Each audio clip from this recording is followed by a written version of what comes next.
नमस्कार, मैं हूं प्रदीप कुमार। आप देख रहे हैं पॉलिटिकल आइडिया। पॉलिटिकल आइडिया के आज के इस अंक में आप सभी दर्शकों का बहुत बहुत स्वागत है। मित्रों, एक ऐसा मुद्दा जिस पर बिहार में कांग्रेस पार्टी और एआईएमआईएम एक साथ आ गए हैं। दोनों उस मुद्दे का विरोध कर रहे हैं जिस पर अब तक आरजेडी ने चुप्पी साध रखी है।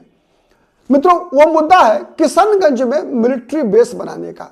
भारत की सरकार, भारतीय सेना किशनगंज सहित दो और स्थानों पर जो कि चिकन नेक से संबंधित है, बंगाल का चोपड़ा और असम के धुबरी नामक जगह पर तीन जगह स्थानों पर जो चिकन जो नेक जो जिसे हम सिलीगुड़ी कॉरिडोर कहते हैं, 22 किलोमीटर की वो पट्टी है, वहां उसी को केंद्रित करके 3 मिलिट्री बेस बनाने की प्रक्रिया लगभग शुरू हो चुकी है।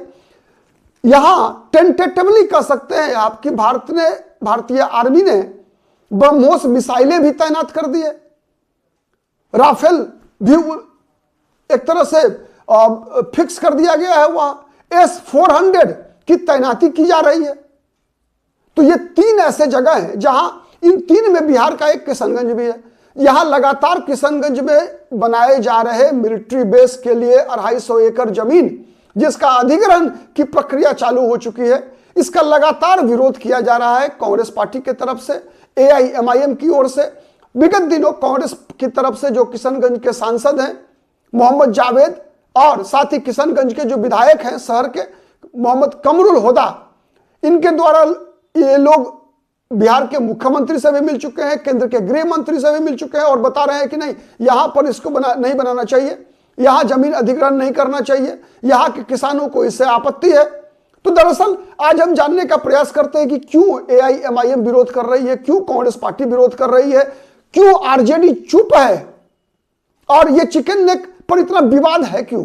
क्या है ये चिकन नेक? क्यों मिलिट्री बेस बनाने की जरूरत पड़ी? चूंकि किशनगंज में तो कोई ऐसा माने बाह्य सुरक्षा का खतरा तो है नहीं।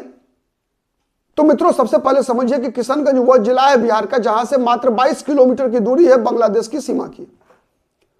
3 देश का बॉर्डर है ये, 3 देश की सीमाएं मिलती हैं, भारत, बांग्लादेश और नेपाल। ये वो 22 किलोमीटर की पट्टी के अंतर्गत आता है जिसे चिकन नेक कहते हैं। चिकन नेक मतलब याद कीजिए, अभी कुछ दिन पहले ही बांग्लादेश में माने बांग्लादेश नेशनलिस्ट सिटीजन्स के पार्टी के जो नेता हैं, बांग्लादेश सिटीजन पार्टी के नेता हसनत अब्दुल्ला ने क्या कहा था कि हम अगर चिकन नेक को काट दें तो भारत के 7 राज्य जिसे 7 सिस्टर्स स्टेट कहा जाता है वो भारत से अलग हो जाएंगे। याद कीजिए, आज से 5 साल पहले की बात, जब CAA लागू करने की घोषणा हुई थी देश में, शर्जील इमाम ने क्या कहा था कि हम भारत के चिकन नेक को काट देंगे। आज तिहाड़ जेल में बंद है शर्जील इमाम। तो ये किशनगंज में जो मिलिट्री बेस बनाने की बात हो रही है मित्रों, ये बहादुरगंज और कोचाधामन जो ये दोनों विधानसभा क्षेत्र भी है और यहां दोनों जगह से एआईएमआईएम के विधायक भी हैं चुनकर आए हुए। और ये सभी 5 विधायक मिलकर बिहार के मुख्यमंत्री नीतीश कुमार से भी मिले, नीतीश कुमार से भी आग्रह किया कि भाई आप भारत सरकार को मनाइए, आप आर्मी को मनाइए कि यहां पर मिलिट्री बेस नहीं बनाए।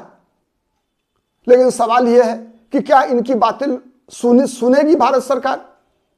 आपको पता है 2022 में इस क्षेत्र का दौरा 2023 में अमित शाह भी कर चुके हैं, इसकी विजिबिलिटी वगैरह का सर्वे हो चुका है, अब काम चालू है। तो क्यों महत्वपूर्ण है ये चिकन नेक? क्यों इसके लिए लगातार बांग्लादेश के नेता भी इस पर अटैक करते हैं? भारत में जो एक तरह से पृथकतावादी ताकतें हैं, शर्जील इमाम जैसा, क्यों इनके बनाए नैरेटिव में ये भारत के राजनीतिक दल भी फंस रहे हैं? तो मित्रों, सीधा सीधा मामला समझिए। मामला 2 तरह की है। एक तो जहां तक संबंध है इस चिकन नेक पर मिलिट्री बेस बनाने की, तो जिस प्रकार का बाहरी खतरा भारत के साथ मौजूद है, बांग्लादेश की बदली हुई परिस्थिति में जिस प्रकार से वहां पर अराजक तत्व बांग्लादेश में एक प्रकार से सत्ता में लगभग कब्जा कर चुके हैं, जिस प्रकार से भारत के चीन का जो स्ट्रिंग ऑफ पर्ल्स पॉलिसी है, इसका मुकाबला करने के लिए भी भारत को मिलिट्री बेस, इन तीनों पॉइंट्स पे जरूरत है। यहां तक कि भारत अब जो है मिजोरम में भी एक नया आर्मी बेस बनाने की बात कर रही है, क्योंकि भारत को जो खतरा है वो बांग्लादेश से कम और बांग्लादेश का उपयोग चीन करे इससे ज्यादा है, बांग्लादेश का उपयोग पाकिस्तान करे उससे ज्यादा है भारत को। इतना ही नहीं बल्कि ये जो सीमावर्ती इलाका है, कई गैर कानूनी काम होता है, और सबसे बड़ा डेमोग्राफी जो चेंज हुआ है, आप इसी बात से अंदाजा लगा सकते हैं कि धुबरी लोकसभा सीट के आंकड़े निकाल कर देख लीजिए। वहां से कांग्रेस पार्टी के एक सांसद चुनाव जीतने में कामयाब हुए, इस बार सबसे ज्यादा वोट से जीतने में कामयाब हुए हैं। किशनगंज लोकसभा सीट की बात छोड़ दीजिए, वहां का डेमोग्राफी विगत 40 वर्षों में वहां का डेमोग्राफी कितना बदला है। 40 वर्ष पहले जहां 48% वहां मुस्लिम आबादी हुआ करती थी, आज 70% आबादी है। कहा जाता है कि ये सब जितने पॉइंट्स हैं, ये सब पॉइंट बांग्लादेश से घुसपैठ का पॉइंट्स है। जितने आप गैर कानूनी गतिविधियां, जाली नोटों का कारोबार, ये सब जिसे हम कहते हैं ना अवैध हथियारों का व्यापार, ये सब इन्हीं सीमाई इलाकों के माध्यम से होता है। और कहा यह जाता है कि वहां की स्थानीय आबादी भी इन सब गतिविधियों में शामिल होती है। बांग्लादेशी घुसपैठियों का नाम मतदाता सूची में शामिल करवाना, बांग्लादेशी घुसपैठियों का आधार कार्ड बनवाना, इन सब गतिविधियों में भी इन तीनों पॉइंट्स के लोग, विशेषकर किशनगंज के लोग भी जो है इसमें जबरदस्त रूप से शामिल रहते हैं। तो इसीलिए जब किशनगंज की राजनीति करनी है, ये चार जो सीमांचल का इलाका है, अररिया, कटिहार, किशनगंज और पूर्णिया, जहां पर कि लगभग 40% चारों जिला मिलाकर आबादी मुसलमानों की है, किशनगंज में तो 70% है। तो ऐसे जगह पर अगर वोट की राजनीति करनी है तो कांग्रेस पार्टी हो चाहे एआईएमआईएम हो, विशेषकर एआईएमआईएम के लिए ऐसे मुद्दों पर राजनीति करना उनके लिए सबसे आसान होता है। अब चूंकि कांग्रेस पार्टी की भी मजबूरी है कि कांग्रेस पार्टी को जो 6 विधानसभा सीटें इस विधानसभा चुनाव में मिला है, उसमें 4 विधानसभा सीटें सीमांचल में ही मिली है। तो इस विरोध का फायदा केवल एआईएमआईएम को न मिल जाए, इसीलिए कांग्रेस पार्टी इसमें सक्रिय हो गई है। वही आरजेडी क्यों चुप है, इस सवाल का जवाब सबसे बड़ा है।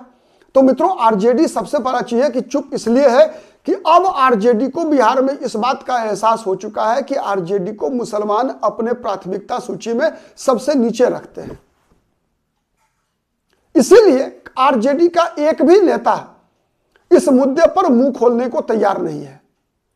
आरजेडी का एक भी, यहां तक कि कांग्रेस के कई नेताओं ने इस बात की मांग किया है कि आरजेडी के लोग, कम्युनिस्ट पार्टी के लोग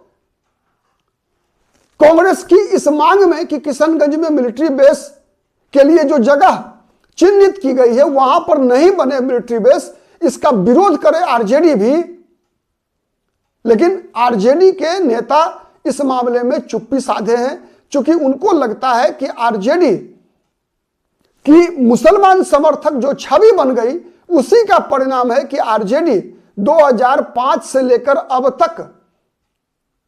अब तक आरजेडी बिहार में किसी भी चुनाव में आरजेडी को सफलता नहीं मिल पा रही है। उसका सबसे बड़ा कारण यही है कि आरजेडी का जो चित्रण हो चुका है चरित्र का, वो हो चुका है कि मुसलमान यादव की पार्टी। इसी कारण से आरजेडी चुप है। अब आने वाले दिन में आरजेडी क्या करेगी कहना मुश्किल है, लेकिन अब तक आरजेडी के किसी भी नेता के द्वारा इसका विरोध न किया जाना इसी बात की तरफ इशारा करता है। आपको क्या लगता है, कमेंट करके जरूर बताइएगा। हमारा वीडियो यदि पसंद आता है तो प्लीज लाइक कीजिए, शेयर कीजिए। अब तक यदि पॉलिटिकल आइडिया को सब्सक्राइब नहीं किया है तो प्लीज सब्सक्राइब कीजिए। आज के लिए इतना ही, नमस्कार।